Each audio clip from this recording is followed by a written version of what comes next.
Greetings, beloved creators.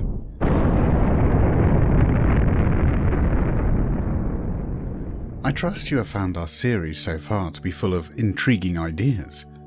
Has it brought up more questions than it has answered? If so, that's okay. Keep in mind that we are touching upon only the most basic of events and situations and offering our perspective on the dance of duality as it has unfolded over millions of years. Some of you have been asking about the Orions and Draconians, Dracos. We have not gone into detail on these groups because it is not necessary. Suffice to say, our original DNA experiment sort of went astray, to use your earthly language. Other laboratory technicians and inventors came into the lab in the middle of the night and trashed our equipment and stole our samples and did their own experiments on them and started their own laboratories. Do you like our analogy? We have studied your language and customs for a long time and seem to know how to use the vernacular of your time to make our points. The Earth experiment can be best understood, however, if we continue our saga back in time to just after the destruction of Maldek. Over 10 million souls lost their bodies during the destruction of Maldek. Most of these souls took up residence on Mars, where a civilization was already in progress. The souls on Mars at that time were a product of our experimentation, along with groups from many different systems, including Orion and Alpha Draconis. Those groups left their mark many times along your evolutionary spiral, but never to a sufficient degree as to seriously alter your DNA blueprint, at least not yet. The souls from Maldek incarnated in the usual manner through among the Pleiadian, Orion and Draconian lineage of Mars. The civilization on Mars grew significantly in numbers, until there were over 100 million souls. We will not go into the principles of soul fragmentation at this time, but suffice to say that the 10 million souls from Maldek fragmented into approximately 50% of the Mars population within a period of only a few thousand years. As the population grew on Mars, the fragile atmosphere became strained. Due to their distance from the Sun, both Mars and Maldek had thin and delicate atmospheres that could not take the strain of large populations, not to mention nuclear weapons. As the Mars civilization continued to grow, unrest between the various factions grew, especially since many of the Maldekian souls had not learned the lessons of war and had left their bodies suddenly during the catastrophic events there.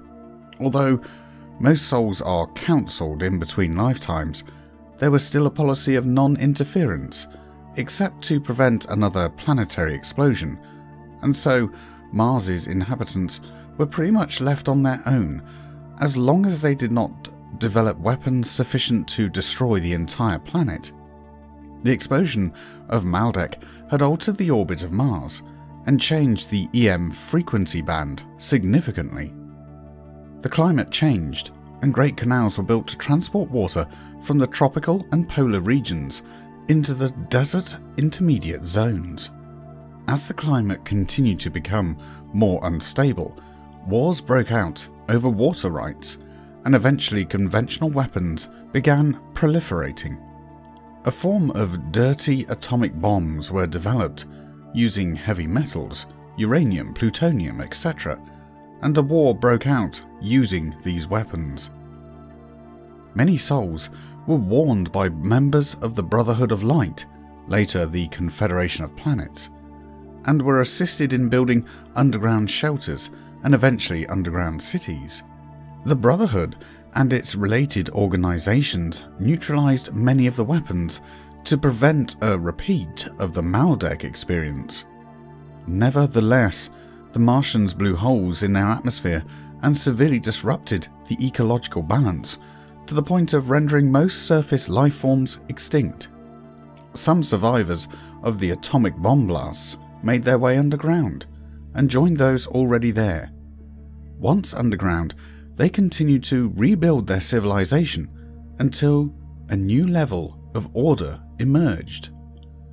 Of the approximately 100 million surface souls, about 10 million survived and went underground. To prevent further attacks, the underground cities of Mars were sealed off from the outside world, and scientists managed to create an artificial environment capable of sustaining up to 20 million souls. Over time, great dust storms spread across the surface of Mars and eroded most of the cities and their architecture. Remaining to this day are a few pyramids and rectangular buildings, enough to remind your scientists that there was once life there, although such information has been suppressed from the populace. As for the underground cities, they still exist and are still inhabited to this day, but have evolved into fourth density and are not visible to most people who inquire. Your scientists will discover some radioactivity on Mars that cannot be explained solely by natural rock formations. This is the residue of the atomic explosions, since some of the elements used have a half-life of millions of years. What happened to the 90 million or so souls that did not go underground? You guessed it. They migrated to Earth and reincarnated into the melting pot of Pleiadian, Orion, Draconian, and other groups that had reorganized since the destruction of Pan. Today's discourse begins a new level of information that comes with a disclaimer. The material given in this discourse, and the ones that follow, is based on information that has been heavily suppressed by certain powers and influences that have been in control of your planet for a very long time. It is our intention to reveal the information that has been suppressed, and to do so in the clearest and most accurate way possible. We are not aware of any souls in earthly embodiment that have disseminated this information in the past with 100% accuracy. This is due to the difficulty involved in extracting the information from the Akashic records. Although all information in the universe is freely available to anyone who sincerely requests it, only those souls that are no longer able to be influenced by the councils of Rigel and the Draconian councils have been successful in getting through the system of distortion placed in the ethers about your planet. In some of your channeled writings, this etheric distortion is referred to as the frequency barrier. Until recently, we have not been allowed by the Godhead to tamper with this etheric distortion field. It has only been since about 1950 AD in your timeline that divine intervention has included the ability to remove etheric distortion fields from your planetary sphere. In later discourses, we will examine the levels of veiling put upon your vibratory sphere and the reasons for each veil. Some of the veils are a naturally occurring phenomenon related to the drop in vibration experienced by 7th density souls on their way to experience 3rd density reality. Others were placed intentionally by various benevolent factions in order to prevent the so-called dark forces from gaining too much power and thereby violating the free will of ascending souls. Other veils were placed intentionally by so-called dark forces in order to prevent ascending souls from gaining enough power to put an end to Orion, Draco, and Sirian involvement with Earth. Since there are apparently no earthly souls that have been able to extract all this information successfully, we caution that this channel may not be able to extract all the information. Sal, Rachel, and the founders make no guarantees of complete accuracy for any of the channeled information given here.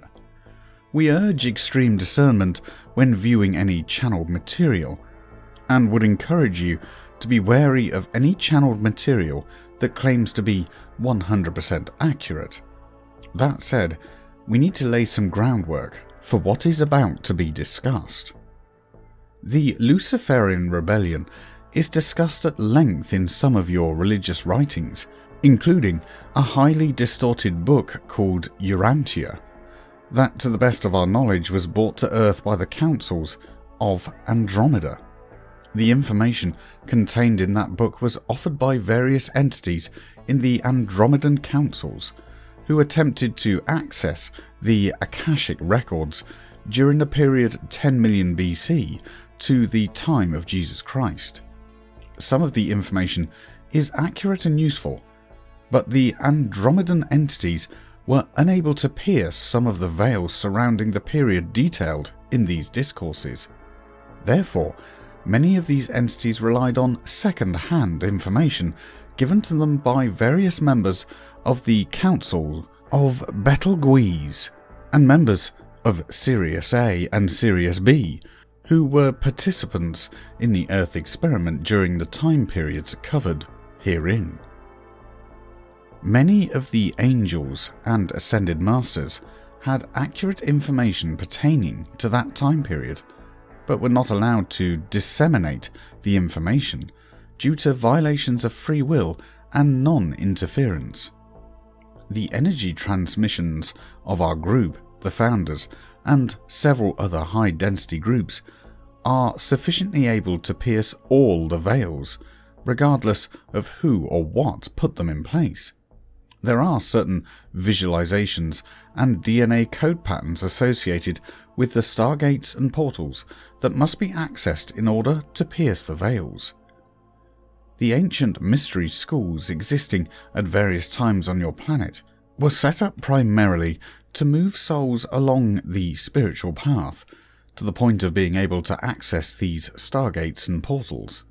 The system of initiations and rituals given through such secret and not-so-secret orders as the Brotherhood of Masons, the Rosy Cross, Rosicrucians, the Order of the White Rose, and the Order of the Purple Rose were for the express purpose of teaching souls to pierce the veils. In the beginning of these organizations, a number of souls attained knowledge of the stargates and portals, and were able to pierce some of the veils. However, these souls were not evolved spiritually to the point of being able to remain pure in heart and mind, and many misused the information given. Due to lack of discernment, they gave the DNA codes to various negatively polarized ET groups, which enabled these groups to enter the stargates and portals and wreak havoc in the astral and etheric planes of Earth. These entities merged their DNA codes with the codes of evolving Earth souls, both directly through energy transmissions and through mass incarnations, thereby corrupting the original intent of the secret and not-so-secret mystical orders. All of the mystery schools mentioned above, and several others, have been infiltrated by negatively polarized ET factions, and as a result, the leaders of these organizations are controlled largely by the ego-based desire for power and control over others. This ego-based lust for power and control can be very devious and subtle, masquerading as one-upmanship and spiritual pride at having achieved this level or that level in the organization.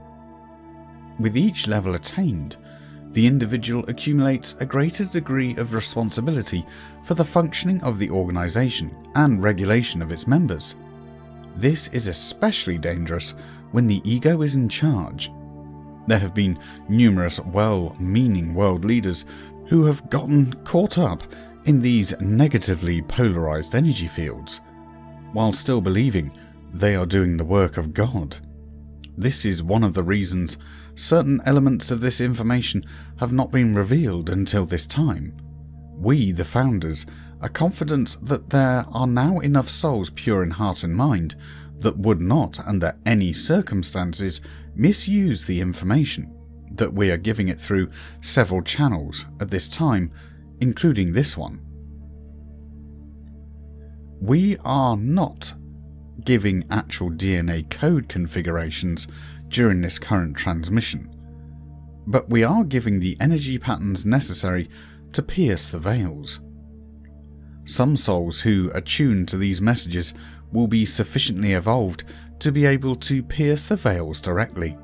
Others will need the proper DNA keys and codes, which will be given later. It is not our intent to withhold any information that is needed by your planetary lightworkers. However, even at our level of awareness and vibration, we have made what you would call errors of judgment in times past that partially led to the current situation on Earth. To the best of our knowledge, there are no ET groups or channeled entities that are immune to these errors of judgment.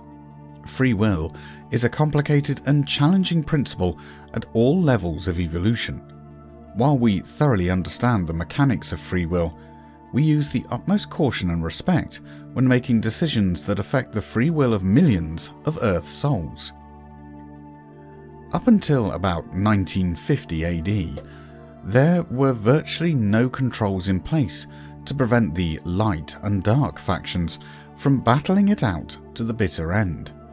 With the advent of nuclear weaponry, all that changed, and the Godhead issued the decree of divine intervention that most of you know about, allowing direct intervention in certain matters, when it was determined that such intervention would prevent the violation of free will of a large number of Earth souls. Once souls on your planet reach an inner vibratory rate of 5th density awareness, their well-being is protected by our dispensations, as carried out faithfully according to divine principle. One of your scientists, a Dr. Hawkins, devised a vibratory scale that is rather crude but somewhat useful, and we will use that scale to make our point here. Those souls whose inner calibration level is 500 or above, or whose outer calibration level is 400 or above, automatically enter a protective field of energy generated by our members and certain other high-density groups involved in implementing the divine dispensation. At this time, there are approximately 16 million souls on your planet vibrating at or above the levels indicated. Keep in mind, beloved creators, this is not a pecking order or device with which to feel more or less worthy. All of God's creations are worthy. Everyone on your planet deserves God's love. There is not one soul unworthy of being saved. Anyway, this is not about being saved. This is about being granted access to the stargates and portals necessary to assist humanity in breaking free of the effects of the Luciferian rebellion, which we shall discuss in a moment. Only those souls with pure minds and hearts are being allowed to access the sacred DNA keys and codes and enter the stargates and portals responsible for maintaining the veils of illusion on your planet. Any soul who sincerely desires to be free can and will be free. This is divine law. Ask and ye shall receive is as valid today as it was in the time of Jesus. However, there are certain safeguards built in to the ethers and astral regions of your planet that were necessary in order to respect the free will of souls evolving on your world. We will have more to say on this later, but at this point we will get on with your history. The pre-Lemurian period on your world corresponds roughly to 10 million BC until about 1 million BC. During that time, your world slowly recovered from the Great Flood, and life forms began to proliferate once again. After the destruction of Maldek and the atmosphere of Mars, many of those souls came to Earth and reincarnated, dramatically raising the population. Earth was once again mainly a tropical jungle, with about 90% water cover, and only the polar regions were cooled by comparison. Like attracts like, and as the souls from Maldek and Mars continued coming to Earth, the vibratory rate of Earth dropped to match their vibrations. When the awareness level of Earth dropped below 5th density, souls from neighbouring systems were able to access the stargates and portals surrounding Earth, which were not regulated at that time except by the law of attraction. Although the Orions and Draconians already had a foothold on Earth, they came by leaps and bounds once the vibration dropped below 5th density. This is the end of part 3. We are the founders.